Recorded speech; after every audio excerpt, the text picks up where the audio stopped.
Get ready, guys, for dictation at the speed of 100 words per minute. Dictation will start soon. Start. Section 116 provides that the summary court martial may be held by the commanding officer of any corps, department, or detachment of the regular army, and he shall alone constitute the court. Stop. As per subsection 2 of section 116, the proceedings shall be attended throughout by two other persons who shall be officers or junior commissioned officers or one of either, and who shall not as such be sworn or affirmed. Stop. Section 71 provides for punishments awardable by court martial. Stop. One of the punishments that is awardable by the court martial is dismissal of the delinquent from service. Stop. The army rules have been framed by the central government in exercise of its power under section 191 for the purposes of carrying into effect the provisions of the Army Act. Stop.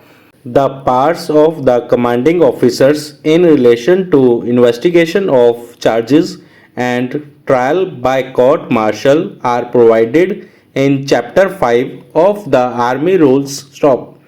Rule 31 provides that the charge sheet shall be signed by the commanding officer of the accused and shall contain the place and date of such signature. Stop. Rule 39 deals with ineligibility and disqualification of officers for court martial. Stop.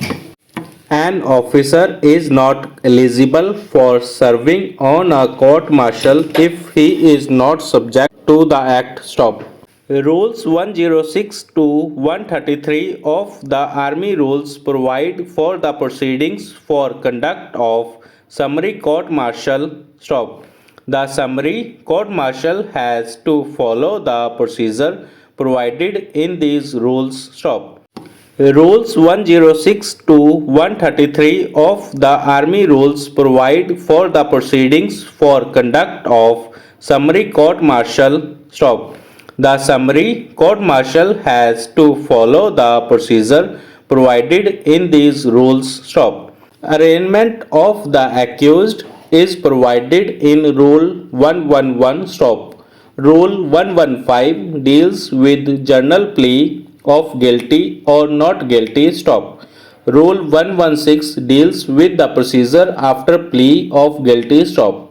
Upon the record of the plea of guilty, if there are other charges in the same charge sheet to which the plea is not guilty, the trial shall first proceed with respect to the later charges, and after the finding of these charges shall proceed with the charges on which a plea of guilty has been entered. But if they are alternative charges, the court may either proceed with respect to all the charges as if the accused had not pleaded guilty to any charge, or may stand of trying him record a finding upon any one of the alternative charges to which he has pleaded guilty, and a finding of not guilty upon all other alternative charges. Stop.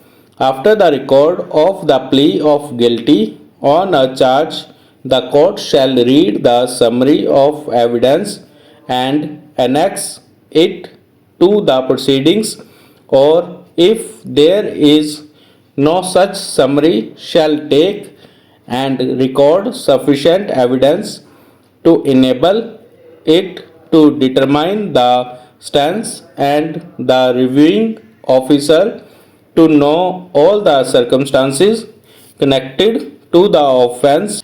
The evidence shall be taken in like manner as is directed by these rules in case of a plea of not guilty. Stop.